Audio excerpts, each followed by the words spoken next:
नमो नमः फ्रेंड्स, मी रुपाली आणि आर्ट डोअरमध्ये तुमच्या सगळ्यांचं खूप खूप खूप स्वागत. ख्रिसमस आहे आणि चला बनवण्यासाठी ख्रिसमससाठी मस्त असा केक बनवण्यासाठी सगळ्यात पहिल्यांदा मी इथे घेतलेलं आहे पाववाटी साखर. त्या साखरेची आपण करून घ्यायचे छान अशी पिठी साखर. बघा मी ग्राउंड करून एकदम पावडर शुगर करून घेतली. त्यानंतर ती जी साखर आहे ती साखर आपण सध्या ठेवूयात बाजूला. मी इथे घेतलं आहे 1 वाटी मैदा आणि अजून थोडासा म्हणजे जवळजवळ 1.5 वाटी मैदा. 1.5 वाटी मैद्यासाठी मी इथे घेतलेलं आहे 1 चमचा बेकिंग पावडर. त्याला आपण छानसं असं मिक्स करूयात. तुम्ही बघू शकता मी इथे ते चाळणीनं नाही मिक्स केलं आहे, हलकंसं चमच्यानेच मी इथे मिक्स करून घेतलेलं आहे. त्यामध्ये जवळजवळ पाव ते अर्धी वाटी आपल्या म्हणजे टेस्टनुसार आपण इथे पिठी साखर बारीक जी करून घेतली होती ती आपण या मैद्यामध्ये टाकली. आता हे झाले आपले ड्राय इन्ग्रेडियंट्स रेडी. चला बनवूयात आता बॅटरसाठी लागणारं जे काही वेट इन्ग्रेडियंट्स आहेत. त्यासाठी सगळ्यात पहिल्यांदा मी इथे घेतलेले आहेत 2 अंडी. त्यानंतर 2 अंड्यांना आपण आपल्या बीटरने अगदी व्यवस्थित छान असं फेटून घेऊयात. जोपर्यंत ते छान फ्लफी होत नाहीत आणि एकसारखे होत नाहीत ना तोपर्यंत आपण इथे बीटरने ती 2ही अंडी व्यवस्थित फेटून घेणार आहोत. तुम्ही बघू शकता मी सर्वसाधारण अंडी एकत्र केली की अगदी त्याचा हलकासा कलर जो आहे तो बदलेपर्यंत म्हणजे पिवळ्या अंड्यांचा जो कलर आहे तो बघा क्रीम कलर व्हाईट कलर होईपर्यंत मी ते फेटून घेतलेलं आहे. त्यानंतर मी इथे टाकला आहे व्हॅनिला इसेन्स. त्यानंतर टाकलेला आहे थोडासा चॉकलेट इसेन्स.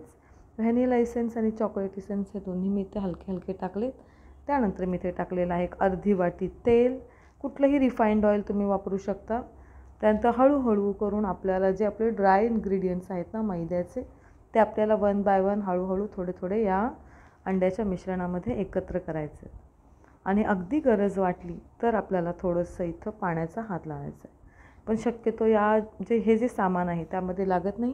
पण तरी बघा मी हलकंसं इथे मला वाटलं की ते हलकंसं घट्ट झालेलं आहे म्हणून मग म्हणजे जोपर्यंत अशी फ्लोईंग कन्सिस्टन्सी येत नाही आपण चमच्यात धरल्यानंतर जोपर्यंत ते मिश्रण व्यवस्थित खाली पडत नाही तोपर्यंत. त्यानंतर इथे मी एका टीनला मस्त तेल लावून असं ग्रीन्स केलेलं आहे. त्याच्यावरती चला घालूयात एक बटर पेपर.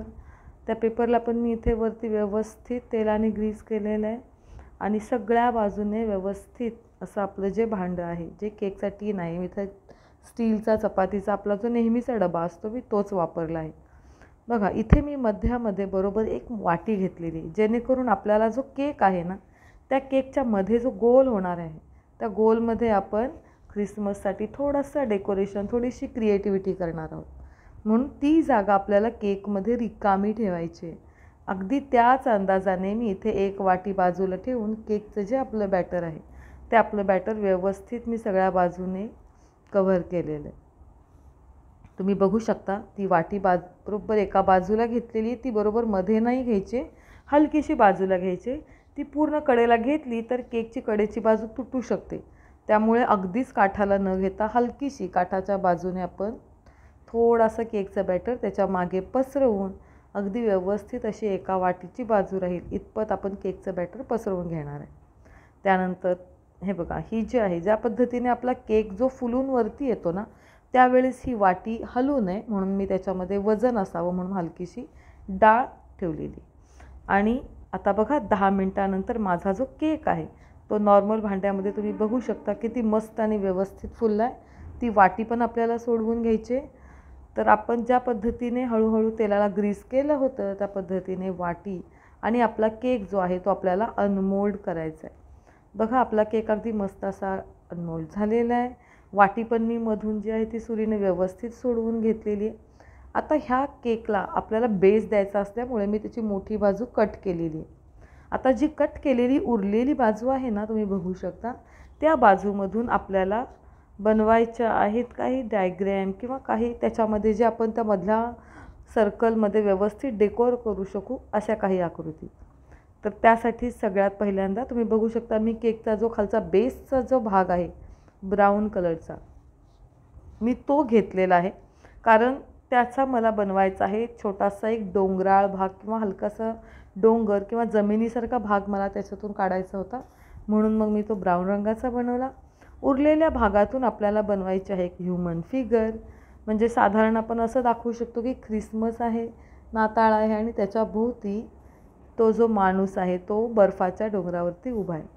तर त्यासाठी सगळ्यात पहिल्यांदा आपण बनवूयात इथे शुगर सिरप. मी एका नॉनस्टिक पॅनमध्ये अर्धी वाटी साखर आणि थोडंसं जवळजवळ म्हणजे 1 वाटीवर अर्ध्या वाटीपेक्षा दुप्पट मी पाणी घातलेलं आहे. साखर विरघळली की लगेचच मी इथे 1 चमचाभर जेल पावडर घातलेली आहे. ही जेल पावडर घातल्यानंतर आता बघा, आपण जी ह्युमन फिगर एक घर जे बनवून घेतलेलं आहे, ज्याला आपण स्नोमॅन म्हणतो, इथे स्नोमॅन मी बनवून घेतलेला आहे. आणि आपल्याला जी जेली होती किंवा जे जेल लिक्विड आहे ते साधारण गरम असतानाच मी इथे केकच्या मधली जी जागा आपण बनवली होती त्यामध्ये घातलेलं आहे. आणि त्याच्यामध्ये इथे घेतलेलं आहे मी डेसिकेटेड कोकोनट. म्हणजे डेसिकेटेड कोकोनट हे आपल्याला साधारण बर्फाचा किंवा जे स्नोफॉल असतो त्याचा आपल्याला फील देणार आहे. तर बघा, यात सगळ्यात पहिल्यांदा मी इथे ठेवलेली आहे जमिनीचा भाग. जो भाग मी जमिनीसाठी बनवला होता तो आपण टाकणार आहोत. हे आपलं जेल लिक्विड आहे ते हळूहळू स्टफ किंवा एकदम असं घट्ट होत जाणार आहे. त्यामुळे 1 बाय 1 एक एक वस्तू ठेवूनच आपण त्या अगदी तिच्यामध्ये फिक्स करत जाणार आहोत. तर बघा, खालचा भाग जो काढलेला होता त्यामध्ये मी बनवलेलं आहे एक छोटंसं घर. तुम्ही बघू शकता, मी त्याच्यावरती त्याचं रूफ आणि खालच्या ज्या भिंती आहेत त्याचं एक छोटंसं कटआउट काढलेलं आहे. त्यानंतर आपण इथे बनवू शकतो स्नोमॅनचं पोटाचा खालचा भाग आणि वरचा डोक्याचा भाग. तर बघा, आपला स्नोमॅन इथं किती मस्त रेडी झालेला आहे. आहा, तुम्ही पाहू शकता. तर ह्या पद्धतीने आपण ख्रिसमसचा केक जो आहे तो लहान मुलांसाठी एकदम छान आणि यमी असा बनवणार आहोत, अगदी घरगुती पद्धतीनं. तर आपले सगळे ऑब्जेक्ट जे होते आपण कटआउट काढलेले ते सगळे आपण आतमध्ये घातलेले आणि पुन्हा आपण आता जी आपली जेल आहे गरम केलेली ती हळूहळू हळूहळू वरून भरत जाणार आहोत.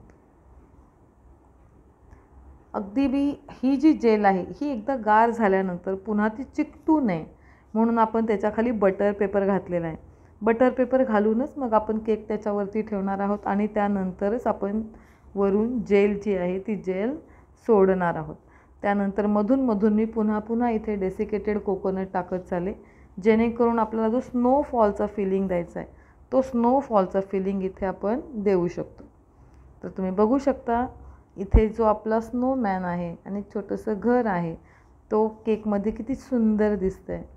तर हा होममेड केक आहे रेडी.